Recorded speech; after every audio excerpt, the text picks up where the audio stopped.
जय हिंद दोस्तों। कैसे हैं आप लोग। तो आज हम बात करने वाले हैं साल 2024 में आई एक हॉरर फिल्म सिन ईटर के बारे में।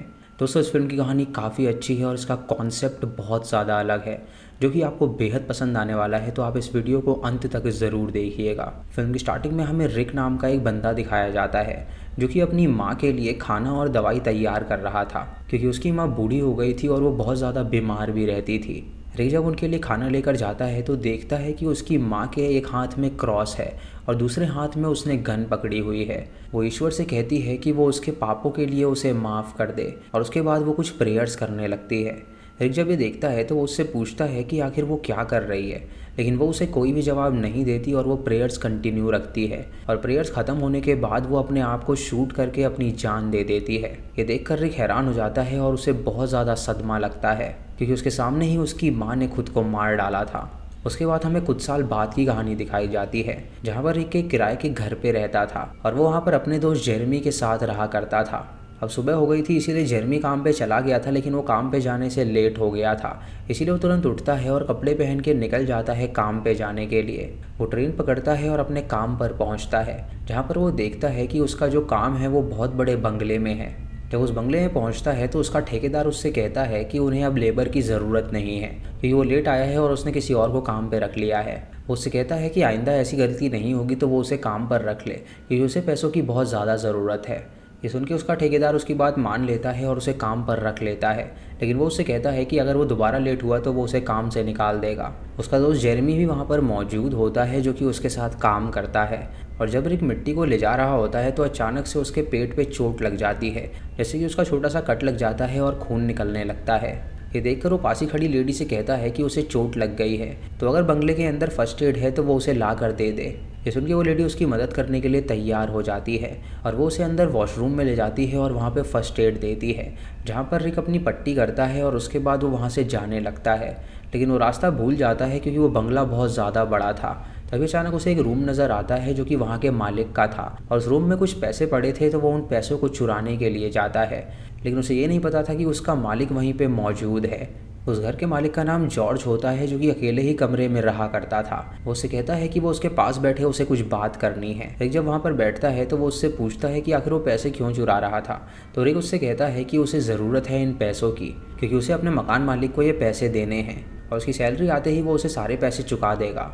ये सुन के जॉर्ज उससे कहता है कि उसे उसका एटीट्यूड पसंद आया और वो उसे वो पैसे भी दे देता है रखने के लिए। रिकी देखकर हैरान हो जाता है और वो सोचने लगता है कि आखिर इतने बड़े आदमी ने उसे पैसे कैसे दे दिए। जब वो अपने घर पे होता है तो वो जेरेमी से पूछता है कि आखिर उसके मन में क्या चल रहा है। तो जेरेमी उससे कहता है कि अब वो ड्रग्स सप्लाई करना बंद करने वाला है, लेकिन वो इतना कर्जे में है कि उसे ये काम करना ही पड़ता है। अगर वो ये काम नहीं करेगा तो वो लोग उसे ढूंढ के जान से मार डालेंगे। अगली सुबह होते ही वो दोनों अपने काम पे चले जाते हैं और रिक और जेरेमी जब काम कर रहे होते हैं तो एंटोन वहाँ पर आ जाती है, जो कि रिक से कहती है कि जॉर्ज उससे कुछ बात करना चाहता है तो वो उसके साथ चले। ये सुन के रिक उसके साथ चला जाता है और जेरेमी ये देखकर हैरान हो जाता है और सोचता है कि आखिर इतने बड़े आदमी को उससे क्या काम होगा। रिक जब जॉर्ज से मिलने के लिए जाता है तो जॉर्ज उसे बैठाता है और वो उससे कहता है कि वो उसे एक ऑफ़र देना चाहता है। उसके ना ही कोई संतान है और ना ही कोई वारिस है, इसीलिए वो अकेला ही मालिक है ये सारी संपत्ति का। लेकिन वो चाहता है कि वो इस संपत्ति का मालिक बने, लेकिन इसका मालिक बनने के लिए उसे उसकी लाश पे पड़ा हुआ खाना खाना पड़ेगा। ये सुनकर रिक हैरान हो जाता है और उससे कहता है कि आखिर ये कैसे मुमकिन है। तो वो उससे कहता है कि वो बहुत ही जल्द मरने वाला है और उसकी लाश के ऊपर उसे कुछ खाना दिया जाएगा, और अगर वो सारा खाना एक साथ खा लेगा बिना उल्टी किए तो वो इस पूरी संपत्ति का मालिक बन जाएगा और वो लाइफ एंजॉय कर सकता है। ये सुनकर रिक खुश हो जाता है और वो डील को डन कर देता है और उससे कहता है कि उसका आदमी उसे लेने के लिए आएगा जब वो मर जाएगा। रात को रिक एक पार्टी में जाता है जहाँ पर वो खूब एंजॉय करता है और वहाँ पर उसको तान्या मिलती है, जिसे वो पसंद किया करता था, लेकिन वो जेरेमी की गर्लफ्रेंड थी। दरअसल तान्या और वो बहुत ही अच्छे दोस्त हुआ करते थे, लेकिन तान्या जब जेरेमी से मिली थी तो वो रिलेशनशिप में आ गए थे, जिसकी वजह से रिक को बहुत ही ज़्यादा बुरा लगता था। लेकिन मन ही मन वो तान्या को पसंद भी करता था। वो तान्या से कहता है कि क्यों ना वो उसके लिए ड्रिंक लेकर आए, लेकिन तान्या उससे कहती है कि जेरेमी उसके लिए इंतज़ार कर रहा है। ये सुनकर रिक बाहर चला जाता है और अकेले ही बैठता है और तभी तान्या वहाँ पर आती है और उससे पूछती है कि आखिर वो उदास क्यों है। रिक उससे कहता है कि बहुत जल्द उसकी ज़िंदगी बदलने वाली है, तो अगर वो चाहे तो वो उसके साथ आ सकती है। लेकिन तभी अचानक उन्हें अंदर से जेरेमी के चिल्लाने की आवाज़ आती है। जब रिक वहाँ पर जाता है उसकी लड़ाई छुड़ाने के लिए तो उल्टा जेरेमी उसे ही पीटने लगता है। जिससे कि रिक को बहुत ही गुस्सा आता है और वो वहाँ से चला जाता है। अब कई दिन बीत जाते हैं और रिक के पास कोई भी काम नहीं होता, जिसकी वजह से वो बहुत ज़्यादा कर्जे में आ गया था। रिक हर जगह कॉल करे जा रहा था काम लेने के लिए, लेकिन उसे कहीं पर काम भी नहीं मिल रहा था। जेरेमी रिक से पूछता है कि अब 1 महीना हो चुका है और वो कह रहा था कि उसके लिए कुछ बड़ा आने वाला है, तो क्या उसे वो अपॉर्चुनिटी मिलेगी या नहीं। तो रिक उससे कहता है कि उसे इस बारे में कुछ भी नहीं पता। तभी अचानक उनके दरवाजे पर कोई आता है और रिक देखता है कि वो जॉर्ज का ड्राइवर है जो कि उसे पिकअप करने के लिए आया है। वो रिक को इनविटेशन दिखाता है और रिक समझ जाता है कि जॉर्ज मर चुका है और अब उसे वो रिचुअल करना पड़ेगा उसकी संपत्ति पाने के लिए। वो ड्राइवर उसे कपड़े भी देता है और वो कपड़े पहन के वो उसे अपनी गाड़ी में ले जाने लगता है। जेरेमी जब ये देखता है तो वो हैरान हो जाता है, लेकिन उसे कुछ भी नहीं पता कि आखिर वहाँ पर क्या हो रहा था। रिक ड्राइवर से पूछता है कि जॉर्ज की मौत कैसे हुई, तो ड्राइवर उससे कहता है कि उसे इस बारे में कुछ भी नहीं पता। उसके बाद वो उसे उसके घर में लेकर जाता है, जहाँ पर उसे एंटोन मिलती है और वो उसे एक एग्रीमेंट देती है जिसमें ये लिखा हुआ था कि उसे पूरा खाना खाना पड़ेगा इस संपत्ति को लेने के लिए। उस एग्रीमेंट पे साइन कर देता है और उसके बाद वो अंदर जाता है जहाँ पर जॉर्ज की डेड बॉडी रखी गई थी। रिक को वहाँ पर कुछ अजीब सा लगने लगता है, लेकिन एंटोन उससे कहती है कि वो बिल्कुल भी ना घबराए, उसे बस कुछ मील्स खानी है और उसके बाद ये सारी संपत्ति उसकी हो जाएगी। इससे उसे मोटिवेशन मिलता है और वो राज़ी हो जाता है और एक एक करके वहाँ पर मील्स लाई जाती है जो कि जॉर्ज के सीने पर रखी जाती है और वो उन मील्स को खाता है। और रिक उन मील्स को खाता है। उसे बीच में उल्टी भी आ रही होती है, लेकिन वो उल्टी नहीं कर सकता था क्योंकि एग्रीमेंट के मुताबिक उसे सारा मील खाना था। उसके लाश पे पड़ी हर एक चीज़ को खाता है और सब चीज़ जब ख़त्म हो जाती है तो एंटोन उसे एक मंत्र देती है पढ़ने के लिए। उस नोटिस पे ये लिखा था कि मैं मुर्दे के हर एक पाप को कैरी करने के लिए तैयार हूँ और मैं अपनी सोल को गिरवी रखता हूँ। ये पढ़ने के बाद वो साइन कर देता है और उसके बाद वो बाथरूम में जाता है और उल्टी करता है। ऐसा करते ही उसे अजीब सा एहसास होता है कि वो पानी में डूब रहा है और जब उसकी आंखें खुलती हैं तो वो देखता है कि वो आलीशान बिस्तर पे है। जब वो बाहर आता है तो वो देखता है कि अब वो पूरी संपत्ति उसकी हो गई है और वो नीचे आकर सबसे पहले वाइन पीता है। तभी अचानक उसे एक नौकर नज़र आता है जो कि उसे घूर रहा होता है, लेकिन जब वो उससे पूछता है कि ऐसा वो क्यों कर रहा है तो वो वहाँ से भाग निकलता है। तभी एंटोन वहाँ पर आती है और उससे माफ़ी मांगती है और उसे कहती है कि उसके कुछ नौकर हैं जो कि ऐसा ही बर्ताव करते हैं। उसके बाद एंटोन उसे बाहर लेकर आती है जो कि वहाँ की मैनेजर थी और वो उससे कहती है कि वो उसके बाथरूम को रेनोवेट करने वाली है। रिक ये सारी संपत्ति पाकर बहुत ज़्यादा खुश था, लेकिन उसे आने वाले परेशानी के बारे में कुछ भी नहीं पता था। एंटोन उसे वहाँ पर एक कार्ड भी देती है जिससे वो अनलिमिटेड खर्चे कर सकता था और उसे पाकर रिक बहुत ज़्यादा खुश हो जाता है। उसके बाद वो वापस अपने दोस्त जेरेमी के घर जाता है, जहाँ पर वो अपना सामान पैक करता है और जेरेमी से कहता है कि अब वो अपने नए घर में रहने के लिए जा रहा है। वो जेरेमी को कुछ पैसे भी देता है, लेकिन जेरेमी वो पैसों को एक्सेप्ट नहीं करता और वो उससे कहता है कि दोस्ती में कोई पैसा नहीं लेते। उसे अलविदा कहता है और उसके बाद रिक वहाँ से जाने लगता है। तभी रास्ते में उसे तान्या मिलती है जो कि उसकी गाड़ी देखकर काफ़ी खुश होती है। वो उससे कहती है कि आखिर इतनी जल्दी वो ये सब कैसे अचीव कर पाया। तो वो उससे कहता है कि अगर वो चाहती है तो वो उसके साथ घर चले और वो वाइन पिएंगे, लेकिन तान्या उसे मना कर देती है क्योंकि वो उसे काफ़ी ज़्यादा अजीब लग रहा था। रिक को इससे काफ़ी बुरा लगता है और वो अपनी कार में बैठकर एक बार में जाता है, जहाँ पर वो बारटेंडर से कहता है कि वो उसे ऐसी वाइन दे जो कि नॉट फॉर सेल हो, यानी कि वो सिर्फ अमीर लोग ही खरीद सकें। वहाँ साइड में एक आदमी बैठा होता है जो कि उससे कहता है कि उसे पता है कि वो क्या पीना चाहता है। तो वो बारटेंडर को एक बियर ऑर्डर करता है और उसे देता है और वो उसका मजाक उड़ाने लगता है कि उसके जैसे गरीब लोग यही पी सकते हैं। तभी रिक बारटेंडर को कार्ड देता है और उससे कहता है कि वो 2 वाइन लाए, एक इस बूढ़े आदमी के लिए और एक उसके लिए। और वो देखकर वो बूढ़ा आदमी चौंक जाता है और वहाँ से भाग निकलता है।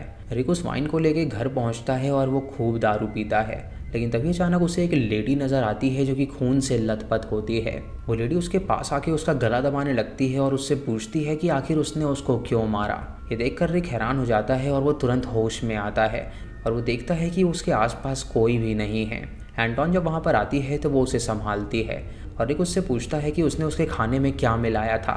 जब से उसने वो खाना खाया है वो कुछ ना कुछ हेलुसिनेट कर रहा है, लेकिन एंटोन उससे कहती है कि उसका खाना बिल्कुल नॉर्मल था और उसके अंदर कुछ भी नहीं था। अगर वो जानना चाहता है कि उसके साथ क्या हो रहा है तो वो उसके साथ चले। वो उसे अपने ऑफिस में ले जाती है जहाँ पर वो उसे उसका कॉन्ट्रैक्ट दिखाती है और रिक जब उस कॉन्ट्रैक्ट को पढ़ता है तो वो समझ जाता है कि उसने अपनी सोल को गिरवी रख दिया है और जो भी पुराने सिन्स हैं वो सारे सिन्स उस पर आ गए हैं, यानी कि अगर जॉर्ज ने जो भी पाप किए होंगे वो सारे पाप उस पर आ गए हैं। वो एंटोन से पूछता है कि आखिर जॉर्ज ने ऐसा क्यों किया। तो वो उससे कहती है कि जॉर्ज भी ऐसे ही कई सारे पापों को देखता था, जिसकी वजह से वो काफ़ी परेशान हो गया था, इसीलिए उसने अपनी जान देनी चाहिए। और अपनी जान देने के बाद वो एक सिन ईटर को ढूंढने लगा। सिन ईटर हमेशा कोई ऐसा इंसान होता है जिसे पैसों की ज़रूरत हो, और उसे पैसों की ज़रूरत थी, इसीलिए उसने उसे चुना। जब उसने उसकी लाश पे पड़ा खाना खाया तो वो सारी सिन्स उसने अपने अंदर ले लिए, यानी कि जो भी पाप उसने किए होंगे वो सारे पाप उस पर ट्रांसफ़र हो गए, जिसकी वजह से उसके सारे पाप धुल गए और अब वो स्वर्ग में जाएगा। और उसके जो भी पाप हैं वो उस पर ट्रांसफ़र हो गए हैं, और वो जो कुछ भी हेलुसिनेट कर रहा है वो उस पाप का ही नतीजा है। जॉर्ज भी कोई पहले से अमीर नहीं था, वो भी एक सिन ईटर था और उसने किसी का सिन खाया था। यानी कि यहाँ पे जितने भी लोग पहले मालिक रह चुके हैं वो सभी सिन ईटर्स थे, और वो सभी ने हेलुसिनेशन से गुजर चुके थे। रिक उससे कहता है कि आखिर इससे पीछा छुड़ाने का कुछ तो रास्ता होगा। तो एंटोन उसे बताती है कि इससे पीछा नहीं छुड़ाया जा सकता, वो बस अपनी संपत्ति को एंजॉय करे और खूब पैसा उड़ाए, और धीरे धीरे वो इन पापों के साथ जीना सीख जाएगा। रिक उसकी बात नहीं मानता और उसे बहुत ही ज़्यादा गुस्सा आने लगता है, क्योंकि वो इन हेलुसिनेशन से काफ़ी ज़्यादा डर रहा था। वो तुरंत गाड़ी लेकर वहाँ से निकल जाता है और फादर से मिलने जाता है, जो कि उसे बहुत ही अच्छी तरीके से जानता था, क्योंकि बचपन से उसने ग्रो होता हुआ देखा था। रिक फादर से कहता है कि वो बहुत सारी चीज़ें हेलुसिनेट कर रहा है, लेकिन वो अपनी कन्फेशन ढंग से नहीं बता पाता, जिससे कि फादर उससे पूछता है कि वो ढंग से एक्सप्लेन करे कि आखिर वो किस चीज़ की माफ़ी मांगना चाहता है। रिक कुछ भी एक्सप्लेन नहीं कर पाता, इसीलिए वो तुरंत वहाँ से चला जाता है। उसके बाद रिक वापस अपने घर जाता है, जहाँ पर वो एंटोन से पूछता है कि आखिर जॉर्ज ने उस लेडी के साथ ऐसा क्या किया था जिसकी वजह से वो नाराज़ है। ये सुन के एंटोन उसे वापस अपने ऑफिस में ले जाती है, जहाँ पर वो उसे जॉर्ज के क्राइम की फ़ाइल देती है, और वो उससे कहती है कि यहाँ पर एक टेप भी है और वो उसे सुन ले। वो एक इंटरोगेशन रिकॉर्डिंग होती है, जहाँ पर जॉर्ज से पुलिस पूछ रही थी कि उसने अपनी वाइफ को क्यों मारा। तो जॉर्ज ने कहा था कि उसने अपनी वाइफ को नहीं मारा है। उसकी फाइल में साफ जाहिर था कि उसने अपनी वाइफ का गला घोटा था और उसके सर पे वार किया था, जिसकी वजह से उसकी वाइफ की मौत हुई थी। ये सुनकर रिक समझ जाता है कि वो जो लेडी को हेलुसिनेट करता है वो कोई और नहीं बल्कि वो जॉर्ज की वाइफ है, और जॉर्ज के सारे पाप उसने ले लिए हैं, इसीलिए वो उस लेडी को देख पा रहा है और उसका मानना है कि उसने उसे मारा है। उसके बाद वो फिर से फादर के पास जाता है और इस बार वो कन्फेस करता है कि कैसे उसने उस लेडी को मारा था। तो फादर उसके सिन के लिए उसे माफ़ी दे देता है, और ये सुन के रिक खुश हो जाता है और उसको अब हेलुसिनेशंस नहीं होते। उसके बाद वो ड्राइव करके तुरंत अपने घर जाता है और सो जाता है। लेकिन अगले दिन जैसे ही वो उठता है तो तान्या उसे कॉल करती है, और वो उसे बताती है कि जेरेमी बहुत ही ज़्यादा कर्जे में डूबा हुआ है और उसे उसकी ज़रूरत है तो वो उसकी मदद करे। लेकिन रिक उसकी मदद करने के बजाय उसका कॉल काट देता है, क्योंकि वो नहीं चाहता था कि वो अपनी पुरानी लाइफ में वापस जाए। रात को रिक जब मूवी देख रहा होता है तो वो खूब दारू पीता है, और तभी अचानक वो एक आदमी की आत्मा को देख पाता है जो कि उसे डराने लगती है। उसके बाद जब वो एंटोन को बुलाने के लिए जाता है तो वहाँ पर भी एक लेडी की आत्मा को देखता है, जिसे देखकर वो काफ़ी डर जाता है, और एंटोन वहाँ पर आकर उसे संभालती है। वो उससे पूछती है कि आखिर उसके साथ क्या हो रहा है, तो वो उसे बताता है कि उसे ये सब चीज़ें दिखाई दे रही हैं। एंटोन उससे कहती है कि जॉर्ज को भी ये सब चीज़ें दिखाई देती थी, क्योंकि जितने भी सीनेटर्स के पाप हैं वो सारे उस पर ट्रांसफ़र हो गए हैं। यानी कि जो कोई भी सीनेटर यहाँ पर मरा है वो अपना पाप किसी और पे ट्रांसफ़र करके गया है, और वो सारे पाप अब उस पर ट्रांसफ़र हो गए हैं। इसी वजह से वो उन आत्माओं को देख पा रहा है जो कि अभी मुक्त नहीं हो पाई हैं। रिक उससे कहता है कि ऐसे तो वो बिल्कुल भी सो नहीं पाएगा, इसीलिए उसे कोई ना कोई उपाय ढूंढना होगा ताकि वो इनसे छुटकारा पा सके। एंटोन उससे कहती है कि उससे छुटकारा पाना नामुमकिन है, इसीलिए उसे सीखना पड़ेगा कि उसके साथ रहना कैसे है। वो उसे नींद की दवाइयाँ देती है ताकि उसकी मदद हो सके सोने में। रिक बिल्कुल भी सो नहीं पा रहा था, इसीलिए वो बहुत ज़्यादा दुखी था, और वो रात को ही फादर के घर चला जाता है, लेकिन फादर उसकी मदद करने से इनकार कर देता है, क्योंकि वो बार बार फादर को परेशान किए जा रहा था। इसीलिए फादर ने डिसाइड किया था कि वो उसकी मदद करेगा ही नहीं। उसके बाद रिक निराश होकर वहाँ से चला जाता है, और घर पे जाके वो खूब दारू पीता है, और उसके बाद वो नींद की गोली खाकर सो जाता है। जब उसकी नींद खुलती है तो वो अपने पास एक पेट कटे हुए इंसान को देखता है, जिसे देखकर वो काफ़ी डर जाता है और वो सारे पाप उसे याद आने लगते हैं। तभी वो इंसान उसके ऊपर आ जाता है, जो कि उसके मुंह पर अपनी लार गिराता है, और अचानक से रिक के मुंह से झाग निकलने लगता है और वो बेहोश हो जाता है। तभी वो अपने आप को एक अलग ही जगह पर पाता है, जहाँ पर वो अपनी माँ को देख पाता है, जो कि उसे अपने पास बुलाने लगती है। लेकिन इससे पहले वो उसके पास जाता तभी डॉक्टर उसे इंजेक्शन लगाता है, जिससे कि उसे होश आ जाता है। रिक एंटोन से पूछता है कि इन सारी चीज़ों से छुटकारा पाने का क्या तरीका है, तो वो बताती है कि इसके लिए उसे मरना पड़ेगा, और उसके जो सिन्स हैं उसे किसी और को देने पड़ेंगे। रिकी सुन के उससे कहता है कि उसे मरने की कोई ज़रूरत नहीं है, उसके पास एक आइडिया है जिससे वो सिन्स को किसी और को ट्रांसफ़र कर सकता है। एंटोन उसे कहती है कि क्यों ना वो अपने दोस्त जेरेमी को ये ट्रांसफ़र कर दे, क्योंकि उसे पैसों की ज़रूरत है और ये सारी संपत्ति उसकी हो जाएगी। लेकिन रिक उससे कहता है कि वो उसे ये ट्रांसफ़र नहीं कर सकता, क्योंकि वो आर्मी में रह चुका है और वो इन सिंस को नहीं झेल पाएगा, जिसकी वजह से वो अपने आसपास लोगों को बहुत ज़्यादा नुकसान पहुँचा सकता है। तभी रिक वहाँ पर एक औरत को देखता है जो कि खून से लथपथ थी, और वो डिसाइड करता है कि उसे कुछ ना कुछ तो करना ही पड़ेगा इन सबको छुटकारा देने के लिए। तभी उसे जेरेमी का कॉल आता है जो कि उससे पैसे मांगता है, और वो उससे कहता है कि वो पैसे लेकर उसके घर में आ रहा है। जब वो उसके घर में पहुंचता है तो देखता है कि वहाँ पर तोड़ फोड़ मच रखी है, और तभी अचानक उसे किसी की आत्मा वहाँ पर नज़र आती है तो वो उसे गोली मार देता है। लेकिन जब वो होश में आता है तो देखता है कि वो तान्या थी जो कि उससे मदद मांग रही थी। जब उसका ड्राइवर ये देखता है कि उसने तान्या को जान से मार डाला है तो वो रिक को तुरंत वहाँ से उठाकर अपने साथ ले जाता है, और वो एंटोन के पास उसे लाके पटक देता है। और एंटोन उससे कहती है कि वो चिंता ना करे, उसने जो मर्डर किया है वो लोग उसे संभाल लेंगे। कुछ दिनों बाद रिक जेरेमी को अपने पास बुलाता है, जहाँ एंटोन उससे कहती है कि रिक चाहता है कि उसकी सारी संपत्ति का मालिक वो बन जाए, बस उसकी लाश के ऊपर जो भी खाना होगा वो उसे खाना पड़ेगा।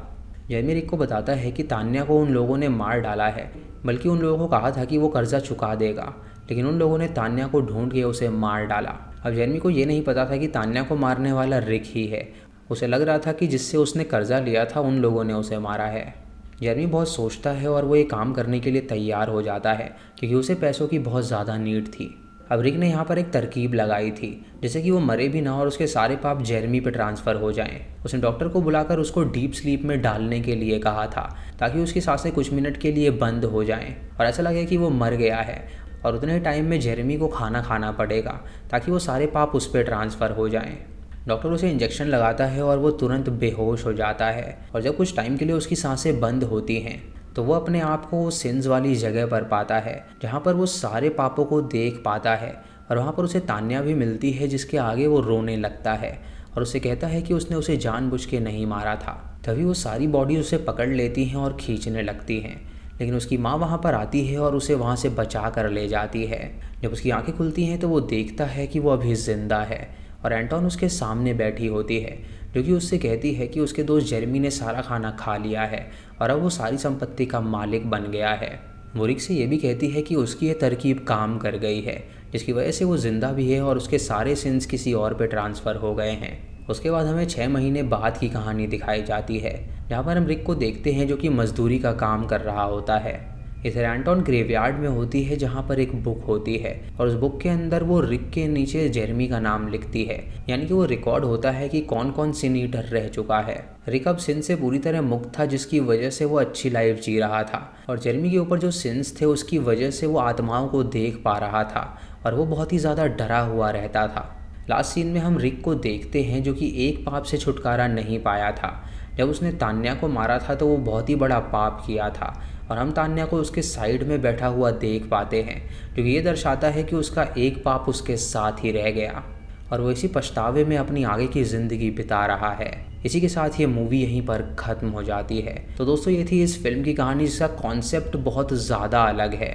इस फिल्म में ये दिखाया गया है कि अपने जो पाप है वो किसी पे ट्रांसफ़र किए जा सकते हैं। अगर वो बंदा मर जाए और उसकी लाश के ऊपर कुछ यूनिक डिशेस को सर्व किया जाए, और अगर कोई बंदा उसे खाए तो उसके सारे सिंस उस पर ट्रांसफ़र हो जाते हैं, यानी कि उसके जो भी पाप होते हैं वो उस पर ट्रांसफ़र हो जाते हैं, जिसकी वजह से उसे हेलुसिनेशंस होते हैं जो भी उसने पाप किए थे। रिक ने लग्जरी लाइफ के लिए वो मील तो खा लिया, लेकिन वो सिंस को झेल नहीं पाया। लेकिन उससे बाहर निकलने के लिए उसने बहुत ही तगड़ा रास्ता ढूंढा, जहाँ पे जेरेमी को उसने सारे सिंस ट्रांसफ़र कर दिए और ख़ुद वो अपनी गरीब वाली ज़िंदगी जीने लगा। उस ज़िंदगी में पैसा नहीं था, लेकिन उसको आराम था, क्योंकि वो पाप से मुक्त वाली ज़िंदगी थी। दोस्तों, इस फिल्म की कहानी काफ़ी ज़बरदस्त थी और इसका कॉन्सेप्ट बहुत अलग था। आपका इस बारे में क्या कहना है, आप कमेंट सेक्शन में ज़रूर बताइएगा। चैनल पे नए हैं तो इसे सब्सक्राइब करें और बेल आइकॉन दबाएं नोटिफिकेशंस के लिए। और दोस्तों, वीडियो को लाइक और शेयर करना बिल्कुल मत भूलिएगा। तो मैं मिलता हूँ आपको अगली वीडियो में, तब तक के लिए जय हिंद।